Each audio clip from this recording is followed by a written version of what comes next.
Polícia oferece recompensa por informações de criminosos que mataram filho de brasileiros na Flórida. Pai que forçou o filho de 6 anos a correr em esteira, levando a criança à morte em New Jersey, pode pegar prisão perpétua. Estado da Geórgia cumpre promessa e sanciona medidas de fiscalização anti-imigração ilegal. Nova identidade nacional vai entrar em vigor a partir de 7 de maio em todo o território norte-americano. E brasileiro é o vencedor da World Cup Taster, festival de café que aconteceu em Chicago.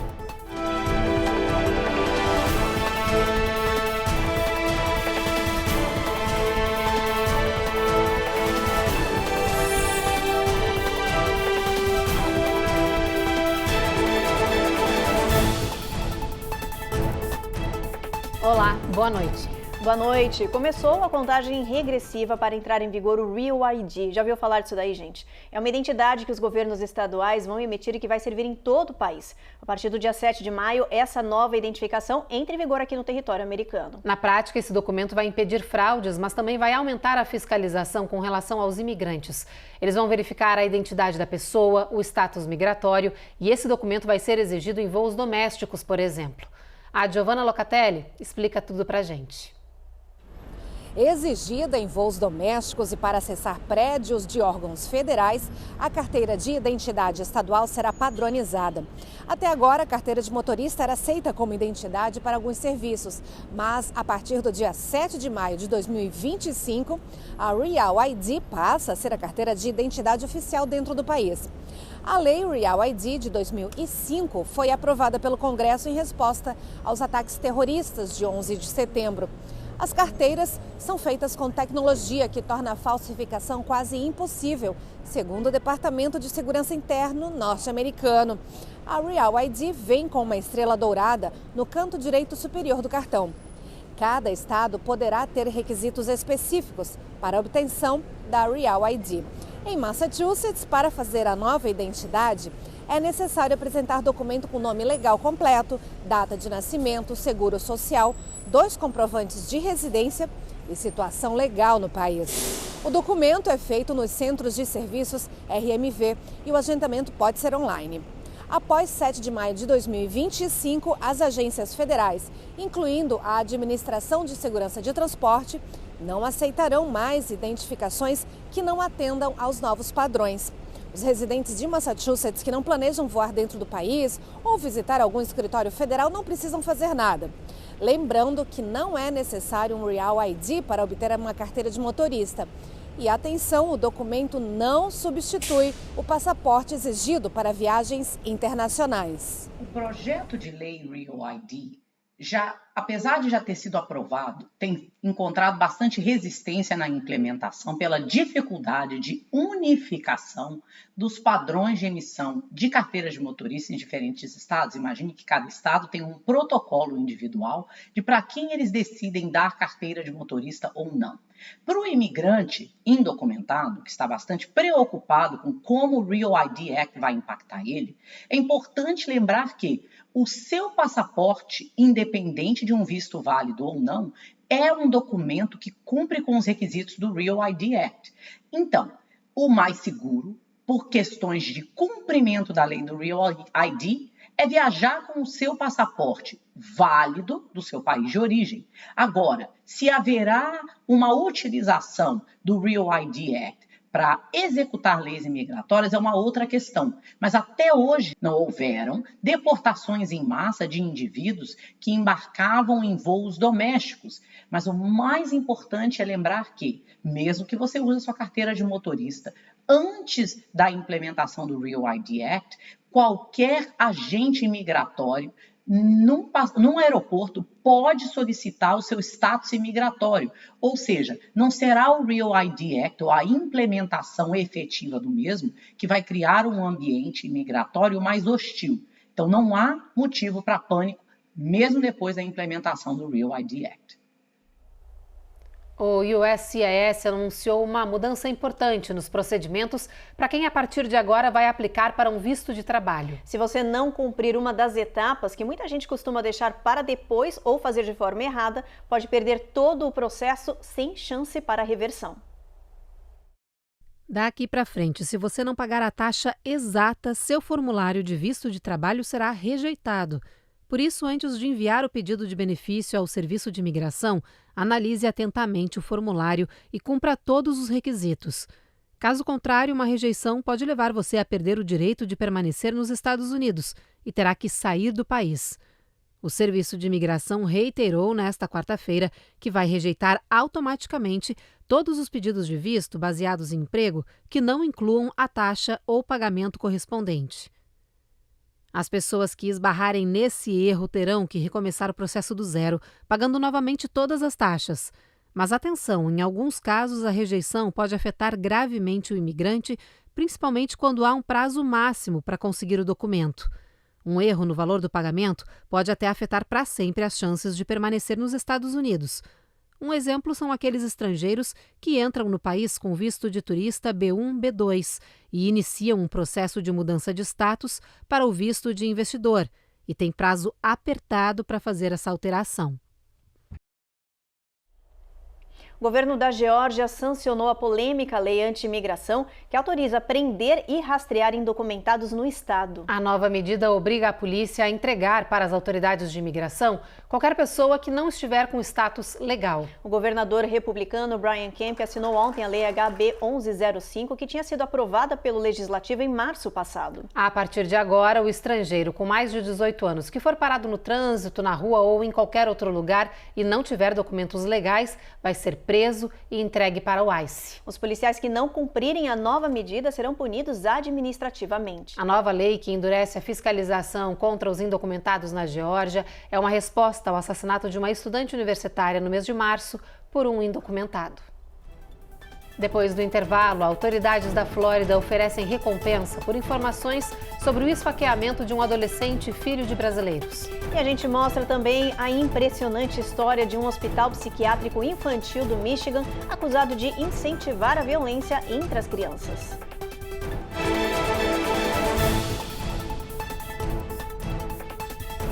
Américas no Ar. Oferecimento Reserve Ship.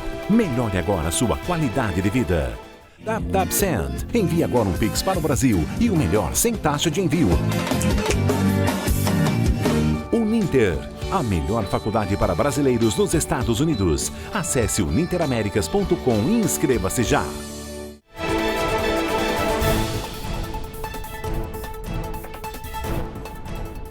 A polícia da Flórida está oferecendo uma recompensa por informações dos criminosos que mataram um menino de 15 anos, filho de brasileiros. O adolescente foi esfaqueado em um parque de Coconut Creek. A repórter Cone Rocha mostra pra gente que a polícia continua investigando o caso, mas acredita que o crime teve uma motivação pessoal.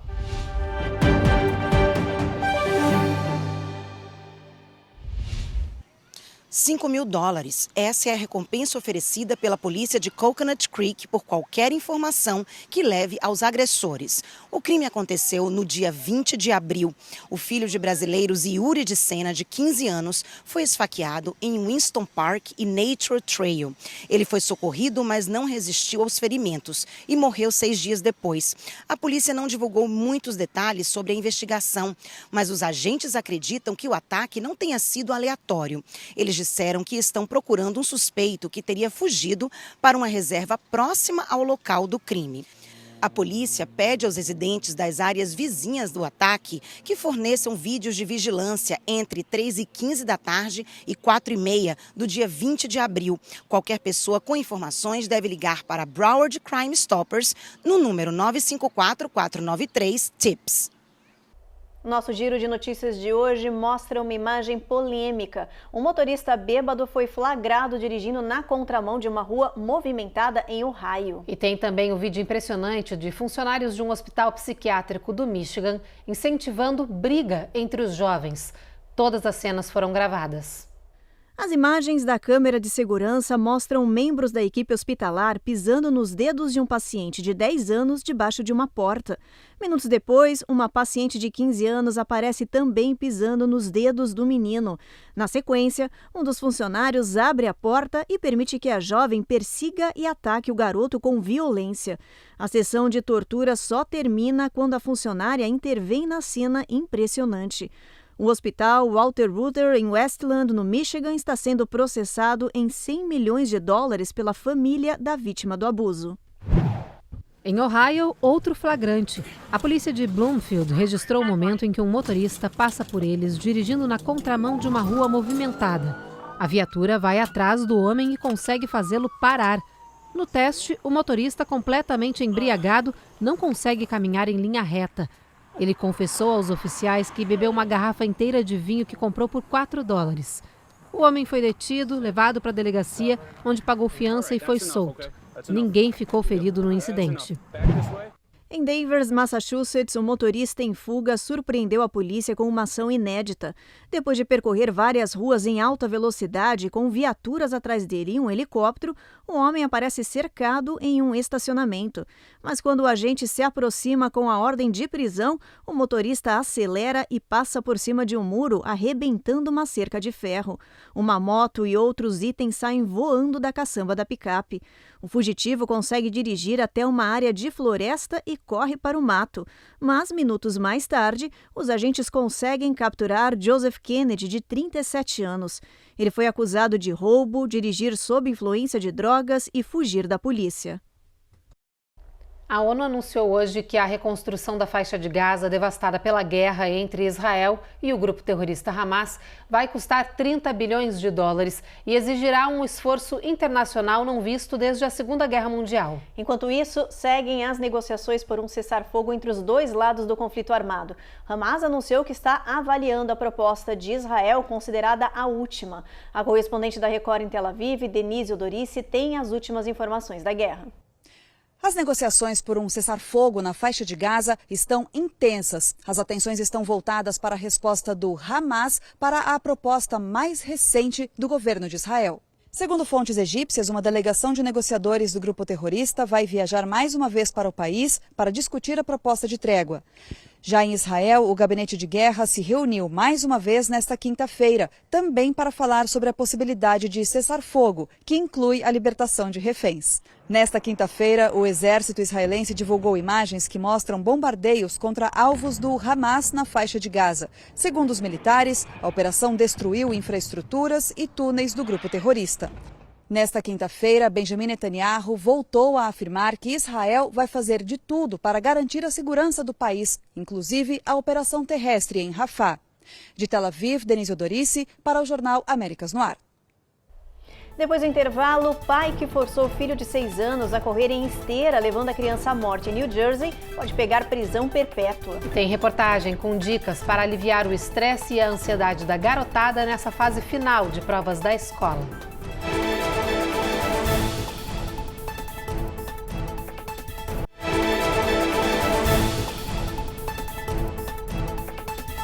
Em New Jersey, aperta o cerco contra o americano Christopher Gregory, acusado de matar o próprio filho de 6 anos por forçá-lo a fazer exercícios até a exaustão. O caso aconteceu em 2021, mas só agora as imagens foram divulgadas durante o julgamento do pai em New Jersey e que, se condenado, pode agora pegar prisão perpétua.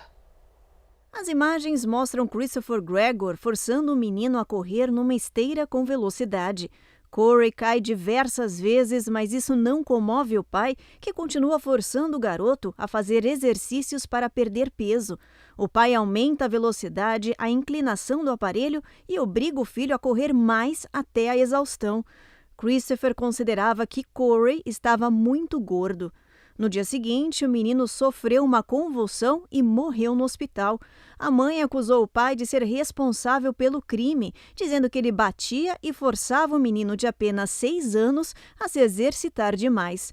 O caso aconteceu em 2021, mas só agora as imagens foram reveladas durante o julgamento do pai no caso. Se condenado, Christopher pode pegar prisão perpétua.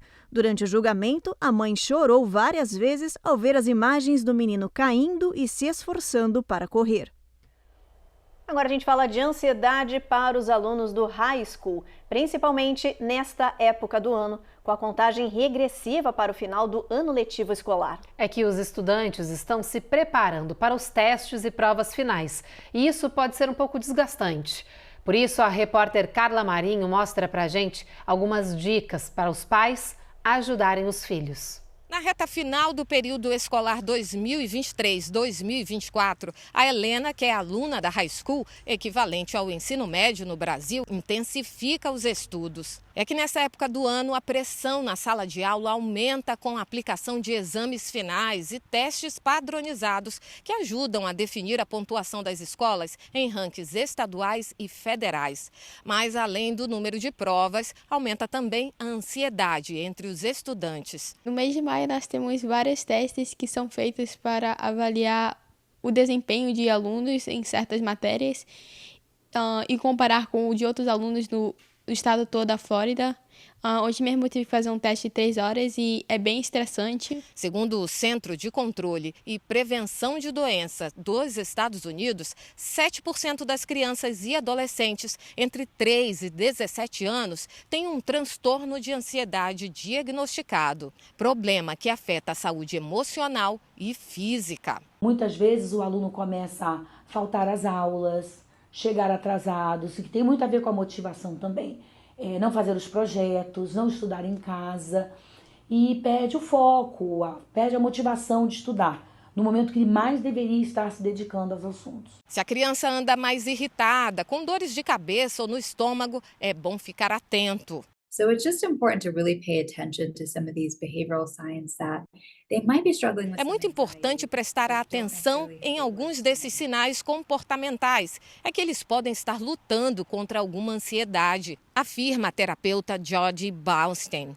Priorizar práticas saudáveis como uma boa noite de sono, menos tempo na tela do computador ou do celular, alimentação equilibrada e atividade física sempre ajudam. E o apoio e disponibilidade dos pais também são essenciais nesse processo de alívio do estresse. Número 1 seria realmente uma conversa aberta, um diálogo aberto, em que o pai realmente ouça o filho sem julgamentos, entendendo que os problemas que eles estão passando são reais. Essa pressão realmente pode ser amenizada através do apoio, do acolhimento e do carinho de pais e educadores. Os Centros de Controle e Prevenção de Doenças dos Estados Unidos alertam para um grande e multiestadual surto de E. coli vinculado a nozes. Até agora, mais de uma dúzia de pessoas na Califórnia e também no estado de Washington ficaram doentes depois de comer nozes orgânicas. Ao menos 7 pessoas ficaram tão doentes que os médicos decidiram mantê-las internadas por tempo indeterminado nos hospitais. A Administração de Alimentos e Medicamentos dos Estados Unidos pede que se evite consumir nozes pelo menos por enquanto. A E. coli é uma bactéria que pode ser nociva aos humanos após ser consumida através de alimentos contaminados, causando infecções intestinais e urinárias. Entre os sintomas estão dor abdominal, diarreia, presença de sangue nas fezes ou urina, febre baixa e persistente. E depois do intervalo, vovôs dançarinos e patinadores são flagrados em ringue do Canadá e imagem viraliza. E a gente mostra que em Chicago, o Brasil foi campeão mundial de prova de café.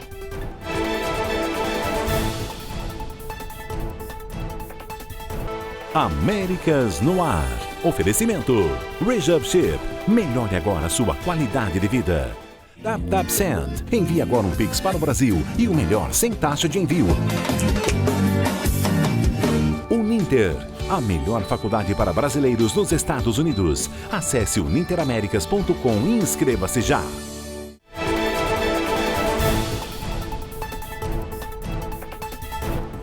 Funcionários do Departamento de Vida Selvagem da Carolina do Norte anunciaram, para alívio de muita gente, que o filhote de urso tirado do convívio da mãe por um grupo de humanos passa bem. Essa interferência na natureza aconteceu no refúgio de vida selvagem Appalachian no mês passado e o flagrante viralizou nas redes sociais. Testemunhas gravaram o grupo de pessoas tirando o filhote de urso de uma área protegida de floresta para registrar uma foto com ele no colo. Em um dos momentos, uma das pessoas até derruba o filhote no chão. Depois desse absurdo, funcionários do parque foram acionados para resgatar o filhote, que foi tratado e aos poucos está sendo reinserido na natureza. Em breve, ele deve ser liberado com outros ursos selvagens para voltar ao convívio selvagem ali no refúgio de onde foi tirado. Com esse incidente, as autoridades reforçam a importância de humanos não interagirem com animais selvagens, mesmo se forem bebês e estiverem sozinhos. O conselho é chamar por um resgate. E no Canadá, um momento de diversão entre dois idosos foi flagrado em um shopping e bastou que alguém postasse o vídeo na internet para viralizar. É que a Donna e o Stan têm arrancado suspiros ao mostrar os seus talentos como dançarinos em um rink de patinação de gelo no auge dos seus 80 anos.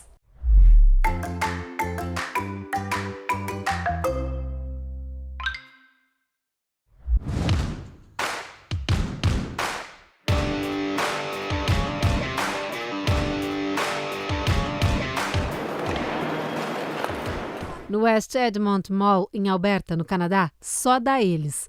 Sincronizados e de mãos dadas, usam um ao outro como apoio para deslizar pelo gelo como em uma valsa. I'm 82. 84. Donna e Stan têm 82 e 84 anos. Ela, que patinava quando jovem, diz que voltou aos rinques em 2007, quando estava em busca de algum exercício físico para combater o sedentarismo no começo da terceira idade. O Stan acabou entrando na jogada e amou. So I said, if you'll teach me, I'll try. Faz 4 anos que os dois começaram a patinar juntos e desde então esse é o point deles diariamente. E ao contrário do que muita gente pensa, eles não são casados, só bons amigos. We have a lot of people that will seek us out and tell us they enjoyed watching us. Os idosos dizem que adoram as reações das pessoas que param para assistir suas danças no gelo, que estão sempre focados em se divertir e que gostam de pensar que estão inspirando outras pessoas. You're never too old to have fun, so yeah, it's great. Evelyn, que cena linda, né? Tocante, toca o coração, gente. Fala a verdade. Meu sonho de consumo, vou chegar lá assim. Ai, nem me fala, já fiquei aqui cheia de vontade, lembrando do tempo que eu patinava quando eu era jovem. Vamos ver se Donna inspira. Gente, muito fofo. Muito. Parece uma valsa, né? Os dois andando juntinhos. E sincronizado, gente. A mãozinha dada. Que coisa valia. Olha o meu coração, lindo demais. Bom, gente, vamos seguir adiante. Vamos dar uma olhadinha na previsão do tempo, ver como é que vai estar o clima em boa parte do país amanhã. Vamos lá? Olha, Boston, a gente tem tempo encoberto, com mínima de 44, Nova York sol entre nuvens também, a máxima não passa de 66, Norfolk sol entre nuvens, a mesma coisa em Charlotte e Atlanta, tempo encoberto nessa região. Na Flórida a gente também tem tempo encoberto, em Miami vai ter chuva, com mínima de 74, máxima de 84. New Orleans e Houston, o sol nem dá as caras por lá, Evelyn, mínima de 72 graus. Exatamente, em San Antônio a gente vê que vai ter bastante trovoada também ao longo do dia, mínima de 73 nessa área. A gente vê que a máxima pode atingir 89 em El Paso, por lá bastante sol previsto, como de comum. Phoenix, a temperatura sobe ainda mais, chegando a 93, atenção pessoal dessa região. Las Vegas a mesma coisa, máxima de 90 e mínima de 67. Em São Francisco não vai ter nuvem prevista amanhã, gente. Só sol nessa região, máxima chegando a 66. Costa Oeste solão, costa Leste chuva e Costa Oeste solzaço, né? Misturado, tá misturado. Bastante. E a gente vai encerrar agora o jornal com comemoração. É que um brasileiro foi campeão mundial da Cup Tasters. Já ouviu falar? É uma disputa de degustação de café às cegas. A final do campeonato deste ano aconteceu em Chicago. Jonathan de Almeida superou 33 adversários numa prova cronometrada e sob intensa pressão. As análises dele mostraram as habilidades em diferentes sabores de café e foram consideradas impecáveis. A Eloá Urazen conversou com o campeão. Olha só. Ele precisou apenas de 2 minutos e 19 segundos para mostrar que nem todo mineiro gosta de tudo devagarinho e para provar por que o Brasil é o maior produtor de café do mundo. Natural de Três Pontas, Jonathan Almeida disputou a final do World Cup Taster com representantes da Alemanha, Guatemala e Nova Zelândia, depois de ter superado especialistas em café de dezenas de outros países. A última etapa do campeonato aconteceu em Chicago, onde os finalistas tinham diante de si 8 trincas de café. Em cada uma das triangulações, 2 eram iguais, mas um era ligeiramente diferente. Os competidores tinham então que empregar o paladar, o olfato e a visão para descobrir quais os cafés diferentes de cada grupo. O vencedor seria aquele que mais acertasse no menor tempo. Jonathan levou a melhor, acertando todas as provas. Let's go, Final Cup is up!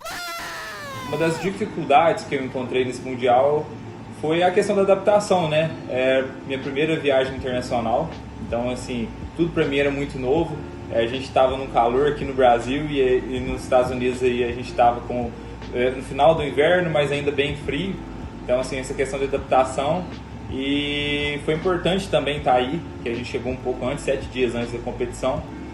Foi importante para ter acesso a essas outras origens, né? A gente poder treinar com cafés de outros países. E isso fez total diferença para que a gente conseguisse trazer esse troféu para o Brasil. O gabarito, porém, não foi fácil e por razões que vão além do café. Depois de trazer esse troféu inédito para o Brasil, Jonathan quer um coffee break. O nosso Cup Taster mineiro acha importante curtir o momento com os amigos e com a família. E enquanto não volta às competições, ele quer mesmo esquentar o setor cafeeiro nacional. Para o futuro, com certeza, vou voltar a competir. É muito bom estar competindo, né? Reencontrando amigos do café e essa adrenalina que as competições trazem, né? E para o futuro agora, a gente está com projetos para formar novos talentos, né? Novos campeões, né? Apoiar pessoas que queiram competir não só na categoria Cup Tasters, mas em outras categorias de café, né? E aproveitar também para a gente estar trazendo a experiência que foi estar numa feira como a Feira de Chicago para os produtores, né? Para quem está nesse universo de café e está profissionalizando cada vez mais a cafeicultura brasileira, né? Tá ajudando de alguma forma. Esse é o objetivo da agora para frente. É isso aí, parabéns ao Jonathan por esse mérito aí, por essa conquista, né? Incrível, muito legal. Bom, o Jornal Américas no ar, então, termina agora. Fica com a gente que segue agora a nossa programação com Reis da Decadência e a gente se encontra de novo amanhã.